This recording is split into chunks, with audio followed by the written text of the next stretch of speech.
ماشاء اللہ لا حول ولا قوۃ الا باللہ العلی العظیم اعوذ باللہ من الشیطان الرجیم بسم اللہ الرحمن الرحیم الحمد للہ رب العالمین والصلاۃ والسلام علی سید المرسلین وآلہ الطیبین الطاہرین المعصومین ولعن اللہ علی اعدائہم اجمعین ظالمین کاذبین فاسقین کافرین قاتلین من الاولین والآخرین۔ قال اللہ تبارک و تعالیٰ فی کتابہ المجید و خطابہ الحمید وہو اصدق الصادقین۔ بسم اللہ الرحمن الرحیم۔ یا ایھا الذین آمنوا اطیعوا اللہ واطیعوا الرسول واولی الامر منکم۔ بہت ہی پیاری قرآن پاک کی اس آیت کو جسے میں نے منتخب کیا ہے کہ ایمان والوں سے کہہ دیں کہ اطاعت کریں اللہ کی، اس کے رسول کی، اور اولی الامر جو ان میں سے ان کی اطاعت کریں۔ پیغمبر خدا فرماتے ہیں کہ اہل بیت وہ ہیں جن پر کسی فرد کو قیاس نہیں کیا جا سکتا۔ پروردگار نے یہ مرتبہ، یہ شان صرف اور صرف اہل بیت کو بخشی ہے کہ جن کو کائنات میں سید و سردار بنا کے بھیجا ہے، کائنات میں ولی بنا کے بھیجا ہے، وسیع رسول خدا ہیں، اولی الامر ہیں، کہ وہ وقت کہ جب دنیا فسق و فجور میں گھری ہوئی تھی، وہ دور کہ جب شیطان کی بندگی کو، شیطان کی اطاعت کو بندگی سمجھا جاتا تھا، عزت سمجھا جاتا تھا، دنیا گمراہی میں گھر چکی تھی، اس دور میں جناب رسول خدا جو اسرار الہی کے امین تھے، انسانوں کو اس دور میں جب جاہل کو معزز سمجھا جاتا تھا اور شریف النفس انسان کو بے عزت، کمزور، ضعیف سمجھا جاتا تھا، اس دور میں جناب رسول خدا تشریف لائے کہ جب بتوں کی پوجا کی جاتی تھی، کہ جب خانہ کعبہ میں 360 بت نصب کر دیے گئے تھے جن کی پوجا کی جاتی تھی، وہ دور کہ جب انسان کے ضمیر مردہ ہو چکے تھے، وہ دور کہ جب انسانیت آخری سانسیں لے رہی تھی، اس دور میں جناب رسول خدا آئے کہ دل مردہ ہو چکے تھے، جہالت کا دور تھا۔ اس دور میں رسول پاک تشریف لائے کہ آپ کے جو ذات عین علم ہے، آپ ہی کی وجہ سے انسان کے مردہ ضمیروں میں جان پڑی، انسانیت جو مر رہی تھی جناب رسول خدا کی تبلیغات کے صدقے میں، کہ انسان جو گمراہی کے رستے پر تھا اللہ کے رستے پر آ گیا، علم کے رستے پر آ گیا، کہ یہ فخر صرف جناب رسول خدا اور ان کی اہل بیت کو ملا ہے کہ کائنات کے سید و سردار ہیں۔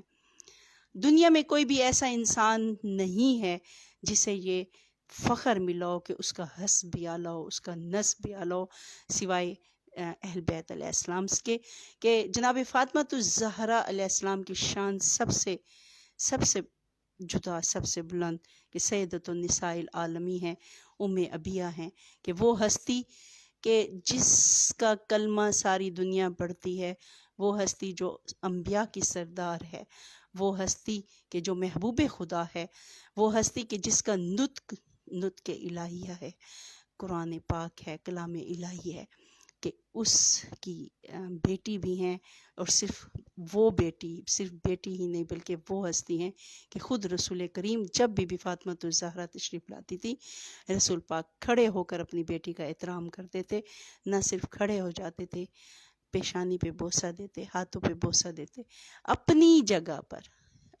جگہ پر جناب فاطمہ الزہرا علیہ السلام کو بٹھاتے تھے۔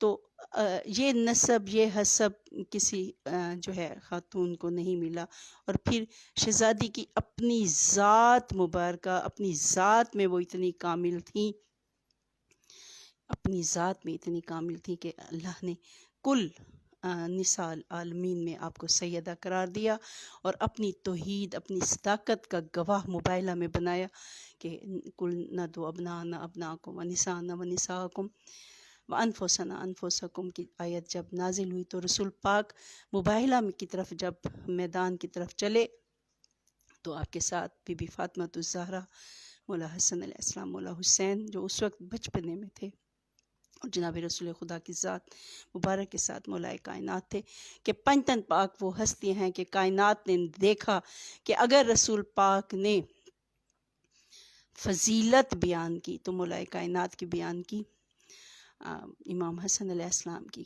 کہ بچپنے میں ہی جنہیں امامت کے مقام پر جو فائز تھے ان کی امامت کا اعلان منبر نبوی سے ہوا۔ یقیناً عبادات واجب ہے انسان پر، مسلمان پر، مومن پر، متقی پر، اس لیے اطاعت کا حکم اس لیے دیا گیا کہ جس بات کا حکم دیتے ہیں وہ حکم اللہ کی طرف سے ہے، یہ خود مشیت الہی ہے، یہ وہی چاہتے ہیں جو اللہ چاہتا ہے، اور اللہ وہی چاہتا ہے جو محمد و آل محمد کی مشیت ہے، جو محمد و آل محمد چاہتے ہیں۔ نماز کا حکم ہے کہ ان الصلاۃ تنہی عن الفحشاء والمنکر، کی نماز برائیوں سے روکتی ہے، اس لیے حکم دیا گیا ہے کہ اگر ہم نماز پڑھتے ہیں تو گویا ہم حکم رسول، حکم امام پر عمل کر رہے ہیں، کہ واجب ہے ہم پر کہ ہمیشہ مولا کا حکم مانے، اپنے آقا، اپنے سردار کا حکم مانے، کہ ان امر بالمعروف نہیں عن المنکر، امر بالمعروف نہیں عن المنکر، واجب ہے کہ ہم نے نسلوں تک جو پہنچانا ہے کہ نیکی کا حکم دو، برائی سے منع کرو۔ گویا اطاعت رسول ہمیں معروف کی طرف لے جاتی ہے، ہمیں گناہ کبیرہ اور صغیرہ سے بچاتی ہے، اور پھر اس لیے ان سے مودت کا حکم ہے کہ احسانات اتنے ہیں اہل بیت کے کہ قیامت تک کے انسانوں پر محمد و آل محمد کے احسانات ہیں، کہ یہ رزق ان کے صدقے میں کھا رہے ہیں، یہ جو زبان جو بھی عمل کرتے ہیں، نیک عمل کرتے ہیں، جو بھی عبادت کرتے ہیں، تو یہ ہمیں انہی کے در سے ملا ہے، انہی کے صدقے ملا ہے، کہ ہماری ہر اچھائی، ہماری ہر نیکی، ہمارے ہر نیک عمل، ہمارے ہر نیک قول جتنے بھی ہیں تو وہ سب انہی کے صدقے سے ہیں۔ لیکن جب ہم دیکھتے ہیں کہ وہی نماز ہے، سجدے میں ہے رسول خدا اور پشت پر مولا حسین علیہ السلام ہے، تو وہی سجدہ طویل ہو جاتا ہے، زیارت مولا حسین علیہ السلام بھی ہو رہی ہے، عبادت خدا بھی ہو رہی ہے، گویا ہم ان دونوں کو تقابل میں نہیں لا سکتے۔ روزہ ہے، روزہ اس لیے فرض ہے کہ لعلکم تتقون، تاکہ تم متقی ہو جاؤ، اور دیکھیں کہ روزہ اس لیے بھی ہے کہ انسان کے اندر صبر پیدا ہو، انسان کے اندر انسانیت پیدا ہو، انسان کے اندر انسانیت کا احساس ہو، کسی کو تکلیف میں نہ دیکھ سکے، کسی کو تکلیف نہ دے۔ روزہ کے بھوک اور پیاس کی حالت میں انسان دوسرے جو غربا ہیں، جو مسافر ہیں، یا جو پیاسے ہیں، ان کی پیاس کا خیال رکھا جائے۔ تو اس کے بعد ہم دیکھتے ہیں کہ کربلا کا رسول پاک بار بار منبر سے اظہار کرتے رہے ہیں، فرماتے رہے ہیں، بتاتے رہے ہیں کہ واقعہ کربلا کیا ہوگا۔ کربلا میں مولا حسین علیہ السلام کو پیاسا، ان کے خاندان کے ساتھ پیاسا ذبح کیا جائے گا۔ تو ہو سکتا ہے کہ یقیناً لعلکم متقی بن جاؤ، تاکہ کسی کو تکلیف نہ دو۔ گویا جناب رسول خدا کا جو حکم تھا وہ قیامت تک کے لیے کہ کبھی کسی پر پانی بند نہ کرنا۔ میں قربان جاؤں، مولا کائنات کا جب خلافت کا دور تھا تو مولا کائنات نے اپنے اصحاب سے فرمایا، اپنے مشیروں سے فرمایا کہ زکوٰۃ کے لیے جب جانور لینے کے لیے جاؤ تو دیکھو جو چھوٹے چھوٹے مختصر راستے نہ اختیار کرنا، طویل رستہ اختیار کر لینا، کہ تاکہ جب تم لمبے راستے سے آؤ ان راستوں سے آؤ جن رستوں میں پانی ہو، سبزہ ہو، کہ گرچہ وہ جانور ہیں لیکن تم جلد گھر آنے کی اس میں انہیں پیاسا نہ رکھو، انہیں بھوکا نہ رکھو۔ تو ایک بات معذرت کے ساتھ کہ لائیو یہاں پہ آنا، چونکہ سامنے مومنین اور عزادار سامنے نہیں ہوتے تو تھوڑا سا انسان پڑھتے ہوئے وہ جو سامنے عزاداری جو سامنے مومنات ہوتے ہیں ان کے سامنے جو پڑھنے کا لطف ہوتا ہے وہ اور ہوتا ہے، درود و سلام کا ورد ہوتا ہے، نعروں کی گونج ہوتی ہے، تو اس میں ایک روح پرور سا ماحول بن جاتا ہے۔ بہرحال ہمیں اپنا پیغام پہنچانا ہے، مولا کائنات کا پیغام پہنچانا ہے، اہل بیت کے احکامات پہنچانے ہیں، تو یقیناً ان کا ذکر عبادت ہے، اور عبادت سمجھ کر جو میں چند روایات ہیں اپنی کم علمی کا اعتراف کرتے ہوئے یہ سب بیان کر رہی ہوں کہ اس لیے روزہ ہے تو ہم جتنی بھی عبادات دیکھتے ہیں کہیں نہ کہیں ان کا تعلق اہل بیت سے ضرور ہے۔ روزے کے بعد دیکھیے کہ آ جاتی ہے زکوٰۃ، اللہ کے نام پر خرچ کرو۔ جہاد ہے، جہاد بالمال، جہاد بالسیف، جہاد بالنفس۔ فرمایا افضل ترین جہاد جہاد بالنفس ہے۔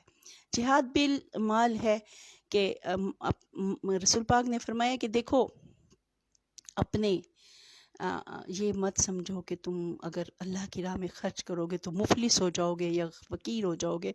فرمایا کہ تم اللہ کی راہ میں جتنا دو گے اس کا 10 گنا تمہیں عطا کیا جائے گا۔ خیرات دو، صدقہ دو، خمس ہے۔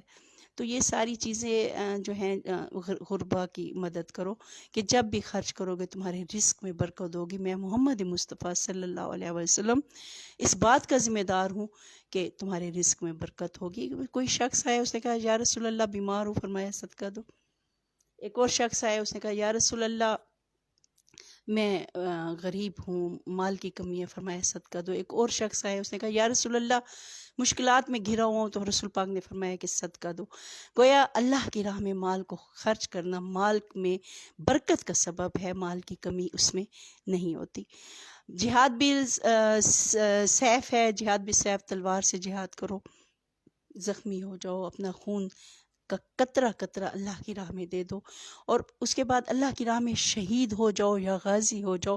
جہاد کرنے والے مجاہد کا بہت بڑا، بہت بلند مرتبہ ہے۔ اور جہاد بھی نفس، اپنے نفس سے جہاد کرو، لمحہ لمحہ جہاد کرو کہ دیکھو ایک طرف حکم رسول ہے، ایک طرف حکم پروردگار ہے، اور دوسری طرف شیطان بہکار ہے، شیطان کے وسوسے ہیں۔ تو اپنے اندر کی آواز کو پہچانو اور اس رستے پر جاؤ، اس آواز کو پہچانو کہ تمہیں مولا کی طرف سے کیا حکم مل رہا ہے۔ اب ان تمام جتنے بھی یہ جہاد ہے، جہاد بھی نفس ان میں افضل ہے، لیکن میں اتنا کہنا چاہوں گی کہ بے شک جہاد بہت فضیلت کا سبب ہے جہاد کرنا، لیکن اہل تشیع پر جب تک امام زمانہ علیہ السلام علیہ صلی اللہ علیہ وسلم کا ظہور نہیں ہوتا جہاد واجب نہیں ہے۔ لیکن اس سے بھی بڑا مرتبہ ہے، اور وہ مرتبہ کیا ہے کہ مولا فرماتے ہیں کہ جو عشق محمد و آل محمد میں، مودت علی علیہ السلام میں بستر پر مر گیا، وہ شخص شہید ہے۔ یعنی اتنا بڑا مقام ہے کہ انسان خدا کی راہ میں خون بہا رہا ہے، وہ مقام الگ، اور لیکن مولا علی علیہ السلام کی مودت میں بستر پر پڑے ہوئے بھی انسان مر گیا، یعنی اس کا سانس لینا بھی تسبیح کے برابر ہے۔ مولا صادق فرماتے ہیں کہ یا علی علیہ السلام مولا کا نام ایک دفعہ معرفت کے ساتھ لے لو تو میں جعفر صادق اللہم صلی اللہ علیہ وسلم کہ میں اپنے 16,000 ختم قرآن کا ثواب جو ہے وہ دوں گا۔ ایک دفعہ بعض میں ہے کہ ایک دفعہ ختم قرآن کا ثواب ہے۔ بہرحال جتنا بھی ثواب ہے، مولا کائنات کا نام اتنا بڑا عظیم اسم اعظم ہے کہ نام لینا بھی عبادت ہے۔ گویا جب ہم ایک طرف عبادات کو رکھیں، ایک طرف مودت محمد و آل محمد کو رکھیں، اطاعت محمد و آل محمد کو رکھیں، تو یقیناً بندگی اہل بیت کے در سے وابستہ ہے۔ اور اسی طرح جب ہم دیکھتے ہیں حج کی طرف ہم جاتے ہیں، مال خرچ کرتے ہیں، ایک حج کا ثواب ملتا ہے، لیکن جب یہی ہم کربلا کی طرف زیارت کرتے ہیں تو اس سفر میں قدم قدم پر حج کا ثواب ہے۔ اس کے بعد تولا ہے، تبرہ ہے۔ تولا کا حکم ہے تو اہل بیت کے لیے ہے کہ اہل بیت سے مودت کرو، محبت کرو۔ کلا اسألکم علیہ اجرا الا المودۃ فی القربیٰ۔ اور پھر فرمایا کہ رجس سے دور رہو، رجس وسوسے شیاطین بھی ہیں، رجس برے اعمال بھی ہیں کہ حدیث قصہ میں پڑھتے ہیں کہ بسم اللہ انما یرید اللہ لیجزب عنکم الرجس اہل البیت ویطہرکم تطہیرا، کہ رجس سے دور رہو۔ رجس جو ہے وہ اہل بیت کے در سے دور ہے۔ جس کے دل میں رجس ہے، جس کی زبان پر رجس ہے، کہ وہ جو انسان بھی مرجوس ہے، رجاست ہے دلوں میں، قلوب میں برائی ہے، حسد کی، غیبت کی، یا بغض محمد و آل محمد ہے، وہ اہل بیت کے در سے دور ہے۔ امر بالمعروف ہے، نہی عن المنکر ہے کہ جب تک زندگی ہے زبان پر خود پہلے عمل کرو، نماز پہلے خود پڑھو، اور اس کے بعد جو ہے اس کا حکم دو کہ نماز جو نہیں پڑھتے انہیں کہیں آسان طریقے سے کہ نماز پڑھو، سجدہ کرو پروردگار کی بارگاہ میں، کہ اللہ کو سجدہ بہت محبوب ہے. دعائیں کرو کہ صحیفہ کاملہ ہے، صحیفہ الویہ ہے. اسی طرح یہ ہمیں سب دعائیں مل جاتی ہیں مفاتیح الجناح میں. تو یہ دعائیں جو ہیں اللہ کے قرب کا سبب ہے. رات کو تاریکی میں امام زمانہ علیہ السلام سے توسل قائم کرو. دعائے توسل بہترین دعا ہے. زیارت عاشورہ بہترین دعا ہے. دعائے ندبہ ہے، زیارت ناہیہ ہے. تو یہ بہت ساری دعائیں ہمیں دنوں کی دعائیں مل جاتی ہیں، ایام ہفتہ کی ہے، اور پھر سلام ان سے منسوب ہیں. زیارت جامع ہے معصومین علیہ السلام کے لیے. تو یہ تمام جو چیزیں ہیں یہ دل میں نور کا سبب بنتے ہیں، قلوب پر نور ہوتی ہیں اور انسان کا کلام پر نور ہوتا ہے. واجب ہے ہم پر کہ ہم اہل بیت کے در سے منسلک رہیں، ان کا ذکر کرتے رہیں، یہی ان کی اطاعت ہے. اور نہیں انل منکر، گناہوں سے روکتے رہے. پہلے خود رکے اور اس کے بعد دوسروں کو حکم دے. اور خصوصاً سادات جو ہیں ان کی اولاد ہے تو احترام بھی واجب ہے ان کا. رسول پاک نے فرمایا کہ قیامت کا روز ہوگا، میں کہوں گا کہ ہے کسی نے میری اولاد پر احسان کیا ہو. اور کتنا بڑا مرتبہ ہے کہ لوگ کہیں گے کہ یا رسول اللہ ہم نے آپ پر کیا احسان کیا. مولا فرمائیں گے کہ کسی نے میری اہل بیت میں سے جو نسل ہماری چلی ہے، کسی مومن کو پانی پلایا ہو، کسی بے لباس کو لباس دے دیا ہو، کسی بھوکے کو کھانا کھلا دیا ہو، تو آج میں محمد مصطفیٰ صلی اللہ علیہ وسلم اس کا اجر دوں گا. اور اس کے بعد ذکر محمد و آل محمد جو ہم پر واجب ہے کہ لمحہ لمحہ ذکر کرتے رہیں، فضائل کی صورت میں، مصائب کی صورت میں، کہ جب تک ہم ذکر کرتے رہیں گے. یہ ذکر عبادت ہے کہ اپنی مجالس کو مولا کے ذکر سے ہم قائم رکھیں. تولا صرف یہ نہیں ہے کہ اہل بیت سے محبت کریں، جو اہل بیت سے محبت کرتے ہیں ان سے بھی محبت کریں، کہ وہ بھی جو ہے ہم پر ان مومن کی عزت، مومن کا احترام ہم پر واجب ہے. آپس میں اپنا ماحول، اپنے گھروں میں، اپنے ارد گرد، اپنی گلی، اپنی شہر میں ایک پرامن فضا ہونی چاہیے. ایک دوسرے کی غیبت سے گریز کریں، ایک دوسرے سے عزت اور احترام کا رشتہ ہم رکھیں، اور گالی گلوچ سے جو ہے وہ پرہیز کریں. کوشش کریں کہ ہم جو بات کریں وہ بات کیونکہ ہر چیز لوٹ کر آتی ہے. حل جزاء الاحسان الا الاحسان، جزا کا بدلہ جزا ہے. انسان اگر کوئی برا عمل کرتا ہے، برے الفاظ زبان سے بیان کرتے ہیں، وہ بھی اسی کی طرف لوٹ کر آتے ہیں. اور بڑا ہی بہترین ایک واقعہ ہے جو نظر سے گزرا تھا. مولا صادق علیہ السلام گزر رہے تھے تو راستے میں لڑائی ہو رہی تھی، اور ایک شخص چیخ کر بول رہا تھا اور دوسرا خاموش کھڑا تھا. تو مولا صادق علیہ السلام، جو شخص خاموش کھڑا تھا، اس کے قریب کھڑے ہو گئے، اور کچھ دیر بعد وہاں سے جو ہے اب اصحاب کے ساتھ روانہ ہو گئے. اصحاب نے سبب پوچھا، اور پہلے تو اصحاب نے کہا کہ مولا کتنا مظلوم شخص ہے کہ جس پر یہ آدمی چیخ چلا رہا تھا. تو مولا نے فرمایا کہ جو شخص چیخ رہا تھا، چلا رہا تھا، تمہاری ہمدردی کا وہ مستحق ہے، کیونکہ جب وہ چیخ چلا رہا تھا خدا کی لعنت، خدا کا غضب اس پر برس رہا تھا. فرمایا کہ جو خاموش تھا، اس کے اللہ کے فرشتے اس کے ساتھ کھڑے تھے، خدا کی رحمت اس پر نازل ہو رہی تھی.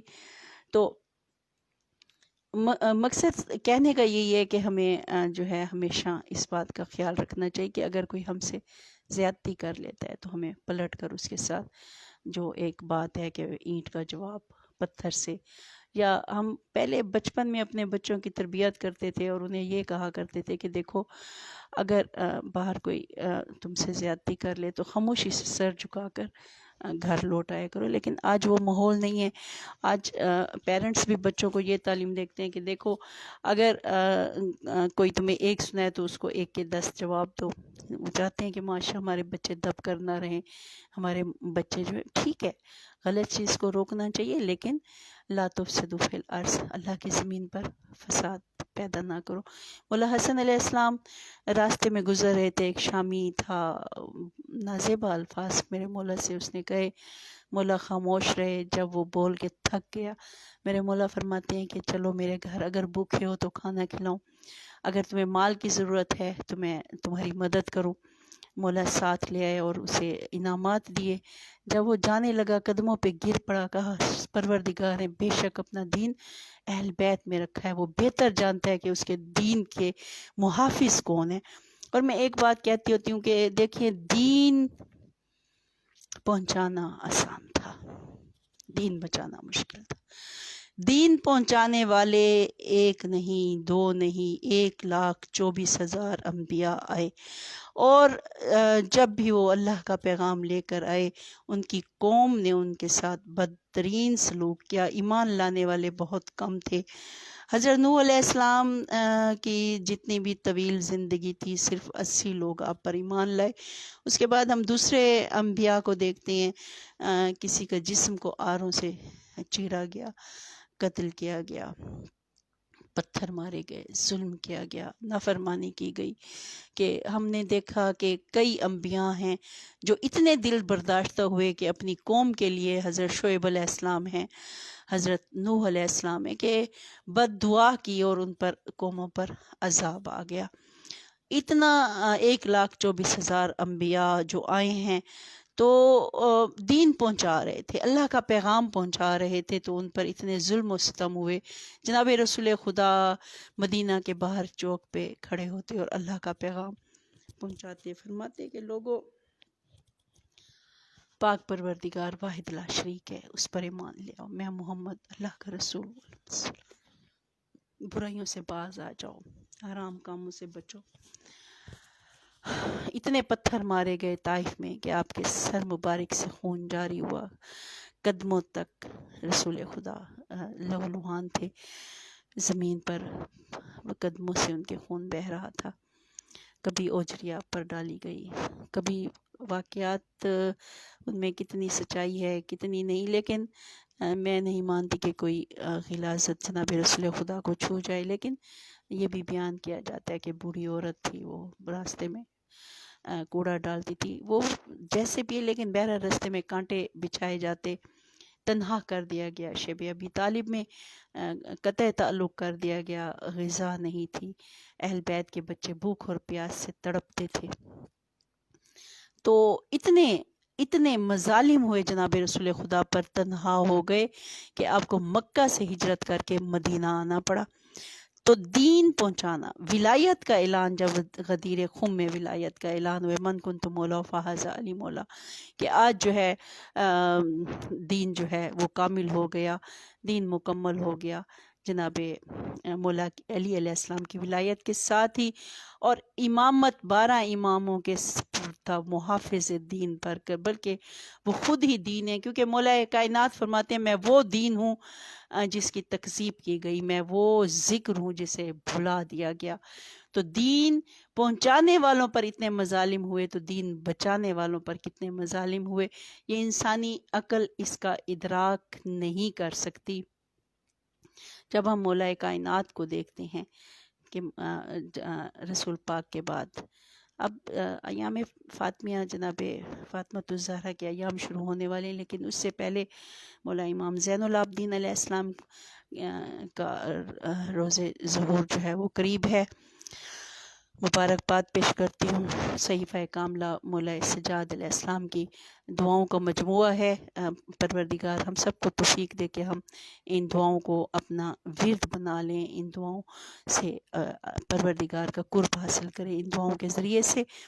تو اس کے بعد ایام فاطمیہ ہے، بعد جناب رسول خدا جو اہل بیت پر گزری، کہ سیدہ دربار میں اپنا حق لینے گئی، بس یہی بات رونے کے لیے کافی ہے، یہی بات ہمارے تڑپنے کے لیے کافی ہے کہ پاک رسول کی وہ بیٹی جو صدیقہ ہے، جو طاہرہ ہے، جو ام ابیہ ہے، جس کا مقام کائنات میں سب سے بلند ہے، وہ بی بی دربار میں جٹلائی گئی، اور وہ اس بی بی کے الفاظ جگر چیر دیتے ہیں کہ جب میری شہزادی بھرے دربار میں کہتی ہے میں فاطمہ بنت محمد صلی اللہ علیہ وسلم، میں جھوٹ نہیں بولتی.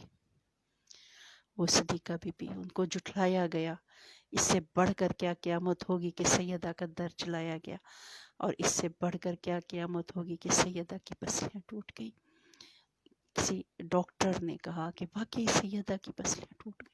اس نے جب واقعہ سنا کہا گیا ہاں، کہا جس کی پسلیاں ٹوٹ جائیں جب وہ سانس لے، اسے سانس لینے میں تکلیف ہوتی ہے. میں قربان جاؤں، محسن شہید ہو گیا. شہزادی زیادہ عرصہ اپنے بابا کے بعد زندہ نہیں رہ سکی. اور صرف یہی نہیں کہ ظلم کے بعد کسی کو احساس گناہ تک نہیں ہوا کہ وہ بی بی جب بابا کے غم میں روتی تھی تو رونے پر پابندیاں لگائی گئیں کہ شہزادی اپنے گھر میں گریہ نہیں کر سکتی تھی. بیت الحزن جنت البقیع جا کر میری شہزادی گریہ کرتی تھی. فطرت پر پابندی نہیں لگائی جا سکتی.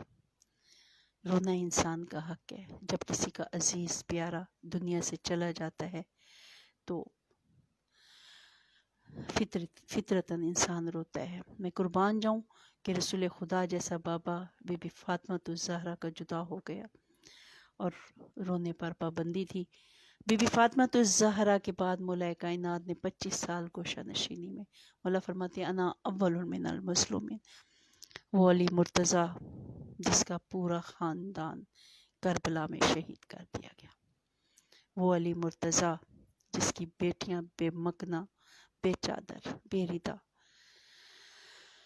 بالوں کا پردہ بنائے درباروں بازاروں میں پھرائی جاتی رہیں. اہل بیت کے مصائب ایسے ہیں کہ چند لفظوں میں بیان نہیں ہو سکتے. مولا حسن مجتبیٰ کو 70 دفعہ زہر دی گئی.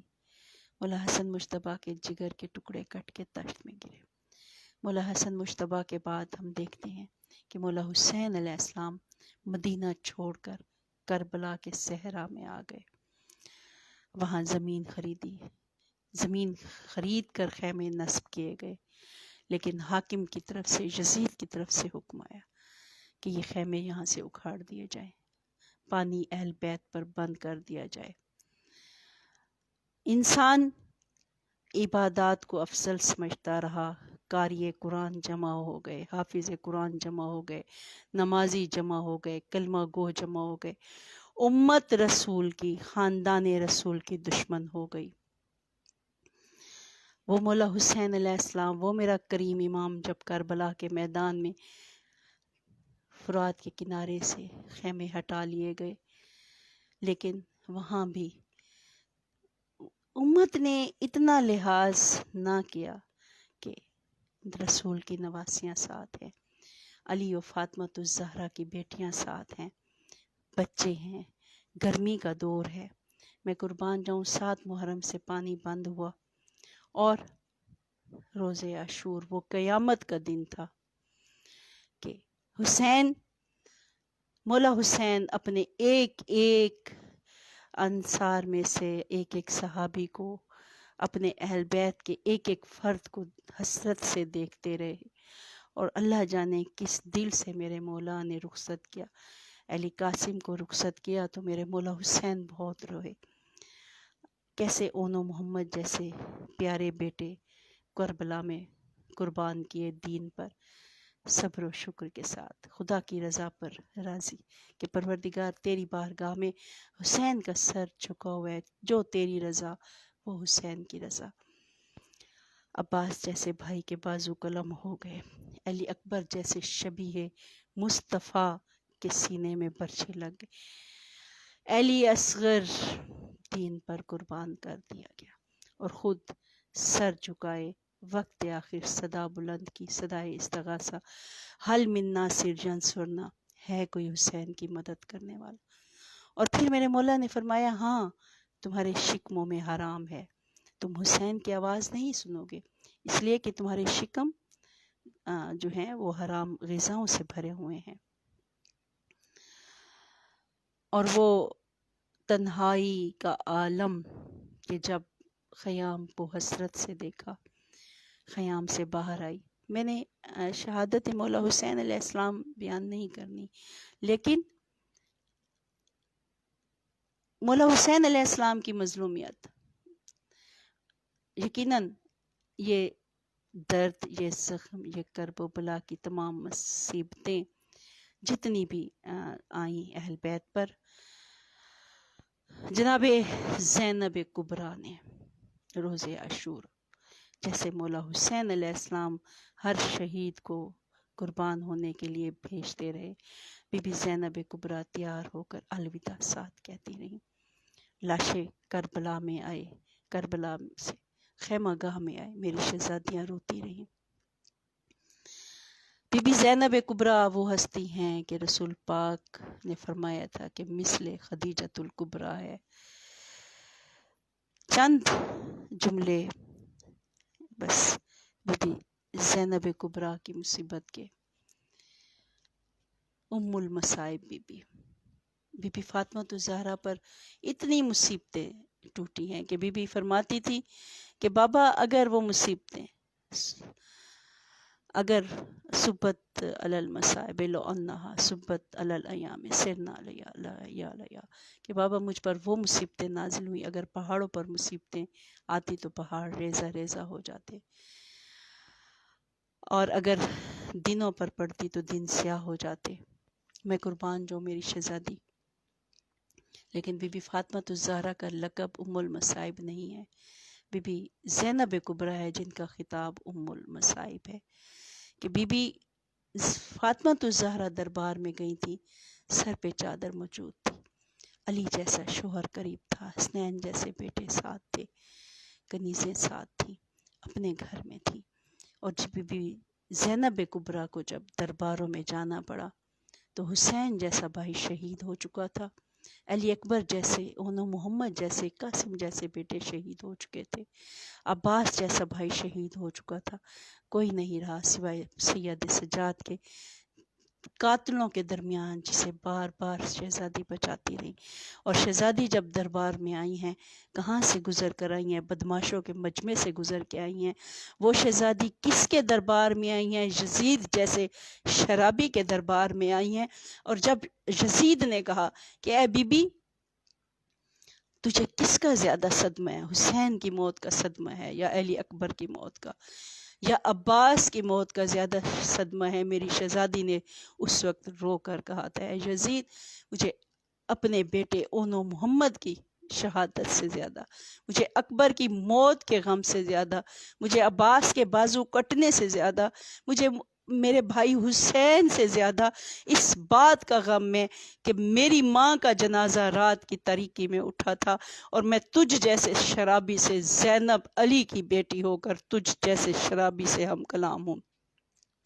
میں قربان جاؤں کہ جب بی بی فاطمہ الزہرا دربار میں آئی تھی تو وہ مسجد نبوی تھی، اصحاب کا تھا، مجمع تھا. لیکن جب شہزادی زینب کبریٰ دربار میں آئی ہیں تو وہ شرابیوں کا مجمع تھا.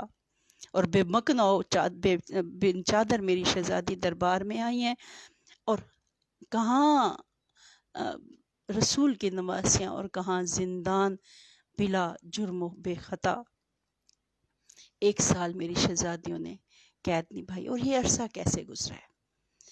نماز بھی پڑھی ہے تو سر پہ چادر نہیں تھی، نماز بھی پڑھی ہے، اس سے بڑھ کر کے اذیت ہوگی کہ شہزادیوں کے بالوں پر کربلا کی خاک تھی اور نیزوں کے زخموں سے بہنے والا لہو بیبیوں کے بالوں میں جم کر بالوں کا پردہ بن گیا تھا.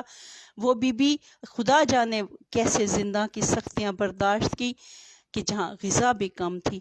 کہ ایک دن مولا سجاد نے دیکھا کہ میری شہزادی بیٹھ کر نماز پڑھ رہی ہیں، تو مولا سجاد نے پھوپھی اماں سے وجہ پوچھی. کہا سجاد اتنی کم غذا آتی ہے کہ میرے بچے بھی رات کو بھوکے سوتے ہیں، تو میں اپنا حصے کا کھانا ان بچوں کو دے دیتی ہوں. میں قربان جاؤں کہ وہ بی بی کہ جنہیں مولا حسین نے وصیت کی تھی، زینب کبریٰ میں سکینہ تمہارے سپرد کر رہا ہوں، میری سکینہ کا خیال رکھنا کہ وہ سکینہ زندہ میں بھوک اور پیاس، زخموں کی شدت، تکلیف، بابا کی جدائی کا غم شہزادی سکینہ کو زندہ میں کی سختیوں نے جینے نہ دیا کہ جب لوٹ کے میری شہزادی مدینے آئی ہیں تو نانا کی تربت پر ہاتھ رکھ کر کہا، نانا، نانا تیرا دین بچ گیا، نانا میری چادر لٹ گئی، نانا تیرا اسلام بچ گیا، نانا میرا حسین مارا گیا۔ میری شہزادی نے خون آلود کرتا اٹھایا اور اپنا رسول پاک کی تربت پہ رکھا تو ایک دفعہ جناب رسول خدا کی تربت لرز گئی۔ تو میری شہزادی فرماتی ہیں کہ نانا یہ تو خون آلود کرتا ہے، آپ سے برداشت نہ ہوا، لیکن نانا میرے سامنے 70 قدم پر میرا ماں جایا شہید ہوتا رہا، نانا میں دیکھتی رہی، میں فریاد کرتی رہی کہ نہ مارو، میرا 3 دن کا پیاسا بھائی ہے، اگر مارنا ہے تو چند گھوٹ پانی کے دے دو۔ نانا میرے سامنے حسین ذبح ہوتا رہا، کبھی میں نجف کی طرف منہ کر کے کہتی تھی کہ بابا مدد کو آئے، کبھی مدینے کی طرف، لعنت اللہ علی قوم الظالمین وعلی اعدائہم اجمعین۔ اللہم کل ولیک الحجۃ ابن الحسن صلواتک علیہ وعلی آبائہ فی ہذہ الساعۃ وفی کل ساعۃ ولیہم وحافظہم وقائدہم وناصرہم ودلیلہم وعینہم حتی تسکنوا ارضک طوعا وتمتعوا فیہا طویلا، یا مدبر الامور یا باعث من فی القبور یا مجری البحور یا ملین الحدید الہداء صلی علی محمد وعلی محمد۔ اللہم عرفنی نفسک فإنک إن لم تعرفنی نفسک لم أعرف نبیک، اللہم عرفنی نبیک فإنک إن لم تعرفنی نبیک لم أعرف حجتک، اللہم عرفنی حجتک فإنک إن لم تعرفنی حجتک زللت عن دینی۔ یا اللہ یا رحمان یا رحیم یا مقلب القلوب ثبت قلبی علی دینک، الہی قلبی محجوب نفسی محجوب عقلی مغلوب وہوائی غالب وطاعتی قلیل وما سیاتی کثیر ولسانی مکرم بالذنوب کیف حیلتی یستار العیوب یا علام الغیوب یا کاشف الکروب اغفر ذنوبی کلہا بحرمت رحمت للعالمین وآلہ الطیبین الطاہرین المعصومین یا غفار یا غفار یا غفار برحمتک یا ارحم الراحمین۔ اللہم ارزقنی رزقا واسعا حلالا طیبا، رزق العلم الجکی، رزق ولایت محمد وآل محمد، رزق الشفاعت محمد وآل محمد، رزق الاطاعت محمد وآل محمد، رزق القربت محمد وآل محمد، امن یجیب المضطر اذا دعا ویکشف السوء، ربنا تقبل منا انک انت السمیع العلیم۔ اللہم صلی علی محمد وآل محمد۔